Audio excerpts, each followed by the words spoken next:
What's going on, everybody? Welcome into Ahead of the Spread.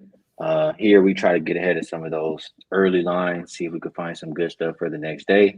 It's winding down the NBA season. We only have one game to talk about tomorrow, but we will break it down. And tonight, a little bit of a special day. We have our good friend Mr. Rob Vino here. Um, my bad on that, Mr. Rob Vino, to help us out. How you doing, Rob Vino? I am doing good, Skee. Tonight was a good night. Capped off a Minnesota series play, winning in five. We'll take that. I think they opened bet them at minus 185 before the series started, and it went all the way to 900 or wherever it landed. I don't know. So series bet worked out good. Was a big play, and then had Minnesota first quarter tonight as well. That worked out good. Win first quarter by 7. So we got another team pushing through here. Minnesota's into the conference final, as is Indiana from the night before, and we'll see what goes on with New York and Boston. Nice work there. And Dominic coming in here. He says, Skee, thank you for the winner on the over on the Minnesota Golden State game. Yeah, that was my one play for tonight. Over 203 and a half. And looks like we got 231 points in that game. So good result. See if we can keep it going here. And some people excited to see you over here, Mr. Vino. B Well, I Man, like that. he's a regular from my channel. So appreciate you tapping in. You guys will see a lot more Robino and myself. Um, we'll get it back going. But for now, let's talk about tomorrow's game. Like I said, we only have one for tomorrow. We'll pull this up. And that one for tomorrow looks like OKC and Denver. Open up OKC minus 4.5. Now see five. I think five. We'll call it consensus here pretty much everywhere. Total open 219.5. Down as low as 215.5 here, Mr. Vino. As far as who's available, I don't really see anybody on the injury report, but I'm gonna before I pass this one to you. I mean, I looked at it. This Denver team has been playing every other day for about 2 weeks now. Mm. Um, like it's been 2 weeks since they've had 2 days off, and this is a team that pretty much plays a six-man rotation. Like the other guys get maybe 3 minutes, 5 minutes, just to try to buy some guys a breather. But they have six guys playing 10+ minutes for this Nuggets team. For OKC, it's a little bit deeper. They have nine guys playing 10+ minutes. I In that last game, Denver didn't look too tired, for most of the game until maybe the end. I'm wondering, do you think it starts to show a little bit more in this next game? It is in altitude, although it's at home. But do you think Denver, I mean, they're an underdog in this one at home. Do you think they're underdogs for a reason? Well, they've been underdogs every game, right? Probably for the same reason. I think you and I talked about this fatigue factor with Denver's Skee back in maybe the prior series or right before this one started. But you're right. Last game is an example. The fourth quarter. I'll push it back to the fourth quarter of game 4 and just run some numbers by you here. In game 5, which was Tuesday night, right? Jokic in the fourth quarter was 4 for 6 from the field. He had a great game. Jokic did. But the other 6 Nuggets that touched the floor in the fourth quarter, they went 1 for 15, 6.7%. If I No go help. back to no help, I mean 1 for 15. That there's a lot of fatigue in that. There's got to be. They played hard for 3 quarters, but if I go back to the game before Sunday, the game that was in Denver, as well as this one will be, Nuggets fourth quarter was pretty bad too. 7 of 23. 30.4% from the field, and 1 for 12 from 3-point range, which shows you that maybe the legs are gone when you can't hit threes anymore, right? They had been 10 for 33 in the first 3 quarters from 3, and then couldn't buy one in the fourth. So they also missed a bunch of free throws. They're 3 for 8 from the foul line in the fourth. To me, that fatigue that you and I were looking at, a few games back is probably starting to show up now. This is a long grinding series. It started off like it was going to be a Greyhound style. Then it became kind of a grinded out with that game 4, a 17-8 first quarter and just a really low scoring game. But the Thunder have been behind by 6 and 8 at the end of 3, the last 2 games, and come back and won it fairly easily, right? Scoreboard wise. So I'm going to agree with that assessment on your part that, Denver could be tired, even though they're at home. We'll see if Oklahoma City doesn't march out their entire, 9-10 man again against Denver's 6 or 7. Strother and Watson are worthless off the bench, basically. I mean, I don't know. And I'll add to it real quick. That starting unit, Skee, and I know you watch them as close as I do, but I mean, when Christian Brown, let's go over 3, you're more apt to say, "Oh no," than it's going in. Christian Brown in this series, I'm just going to rattle these numbers off too. He's 8 for 31, 25.8% from the field, and 3 of 15, or excuse me, he's 28 of 31 from 3 and 15 of 45 from the field. So he's shooting 25.8% from 3-point range, 33% on everything. And Michael Porter Jr. with the shoulder injury, it's showing Not up doing big the time thing. right now. 3 of Yeah. 23 from distance. Hmm. Can't make a thing. So it's difficult when they're playing with 3 offensive players out of the 7 guys that they play. It's as much as I would like to back Denver here as a home underdog. It's becoming more and more difficult as this series wears on. So we're in agreement there. Very, very hard to back Denver. And I also, I think it's pretty telling that OKC is about a 5-point favorite on the road here in this game. Um, thing is, though, I don't know. I don't really, I don't like OKC as a team. Like they play good for majority of it, but in close games, I don't really trust them. I would trust them more, to blow out a team. That's kind of how I view them.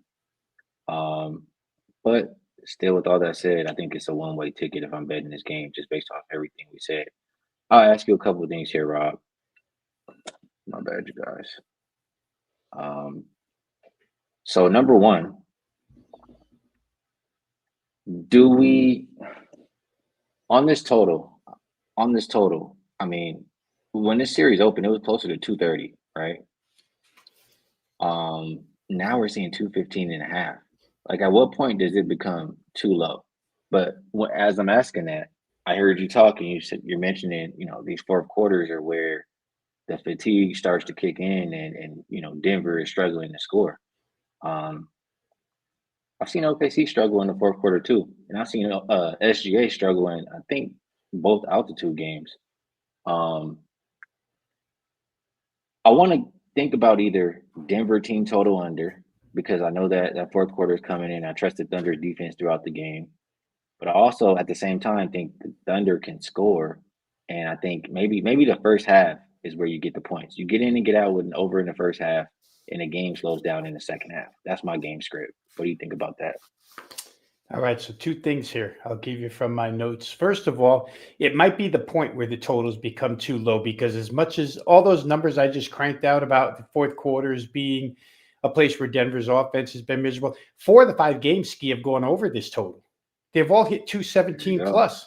So maybe There the you odds go. maker has come too far down at this point in time because even as bad as some of the offense has been, if we throw away the Mirage game, which was the game where they only put up 179. Nobody could make anything. Every other game has hit 217 plus, and some of them have had quarters that grinded down to some pretty bad shooting. So it could be that that's too low at this point in time. And if I go to the first half, every game other than that game 4 that I just mentioned, where nobody could make a shot, every single game has scored 107 or more in the first half, and we're staring at 106 and a half for a total in this game. So maybe first half over is the right way to go. It's coming to a point where maybe the odds makers are pushing these numbers down far too low. And I think you always have to be a little bit afraid of where full game is concerned. If Denver's behind, you worry that they're not going to give up foul score, foul score, foul score. You always worry about that stuff. And I also worry a little bit about somebody starting to make some shots in this series. Because as much as I, kind of pointed out Denver's shortcomings offensively, You watched the OKC, and their numbers looked really good at the end of the game. If you just looked at the final boxer, you'd say, wow, they shot 50%. Wow, they were better than 40% from three. They were nowhere near that at the end of three quarters. That's the full, Lou Dort hits three fourth quarter threes after he can't find anything in the first three quarters, et cetera, right down the line. Oklahoma City was not shooting that well. So at some point in time, they would have to start scoring some of these points. Last thing I'll say to you, Skee, and I know people who listen to me enough know that I like to point out these potential points. But it's not like these games are slowing down to a crawl. It's more missed shots than it is slowing down because the potential points are still there. There was a chance in that last game for 469 points. In the game where they hardly scored at all, there was a chance for 482 points. They just didn't make shots. So that's what scares me off a little bit about anything to do with under in this game because the odds makers have brought it down so low. And these results are telling me that there's a pretty good opportunity for these teams to get over these lower totals. So I think we're seeing this one. We're seeing this one pretty much the same here. Um, and because of the such a lower total, maybe don't want to necessarily look at a team total under. Just, I guess I'll ask you this: that first half, like you mentioned at the end of the game, they could be fouling, but I mean, you're getting. I think it's chopped more than chopped in half for that first half line. What 106 and a half versus about what 216 on the full game. Um, the market maybe thinks the second half will be higher scoring. I can't help but think the more the game goes on, Denver is going to tire out. So I think I just prefer to cut it in half. I think that's my final thought. Anything else you want to add? I'll say this real quick, Ski. I thought these are considerations of mine. I'm still up in the air on this game. First thing I thought of Denver in desperation. Let me check out Denver first quarter. And then you realize that Oklahoma City has won 4 of the 5 first quarters, and they won both of them here in Denver. So their starting unit, Denver's starting unit is their biggest asset. And right out of the chute, Oklahoma City's starting unit has been better than theirs. So I kind of backed off of that. Where you find the edge for Denver is coming out of the locker room, surprisingly, with an interim head coach that just took over at the end of the season.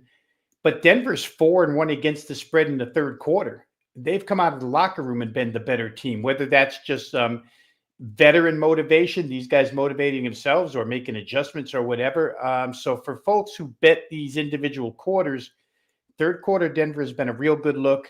First quarter OKC has been a real good look, and it kind of pushed me away from trying to play Denver in this sense of urgency mode first quarter at home. I'd rather not go that route because OKC has come in here and already covered 2 first quarters in this series. All right, good stuff on that, Vino. We broke this game down. Took us about well, we've been on here live for about a little bit under 14 minutes. I think we did a pretty damn good job. So um, today, I mean, it's only one game. We broke it down pretty good. No need to do top looks, but I will. Um, do you have any plays up for do any plays up right now for any sport? The closest and what'll be released next for me, Ski, is going to be WNBA. We both know it starts Friday. I did a lot of extra WNBA work today. You and I did an early look together on your show, kind of a preview, and I went back Right. today and kind of fine tuned some stuff. So I'm going to come with a couple of WNBA plays tomorrow morning, most likely, and from there it'll be NBA. If I make a decision on this game, if I make a decision on the Boston Knicks game, we'll take a look at that one too. And then, of course, UFL. So I would say the closest I am to releasing right now, what'll be released next is WNBA. And myself, I mean, yeah, I do remember that show. It was a good show we did together, previewing WNBA. I did make a play already for the start of the season. It's up and available on my page at wagertalk.com. It goes off on Friday. And NBA, I will make my decision either tonight when I get off of this show or early in the morning. So be on the lookout. And we have this for both Ravino and myself. You can get both of 3 days for both of us. So all those sports Ravino named UFL, WNBA, NBA. For myself, I'll be betting NBA, WNBA, and possibly tennis. But you can get 3 days from both of us for just $69. So I think that's a pretty good deal. Good way to get involved and check us out.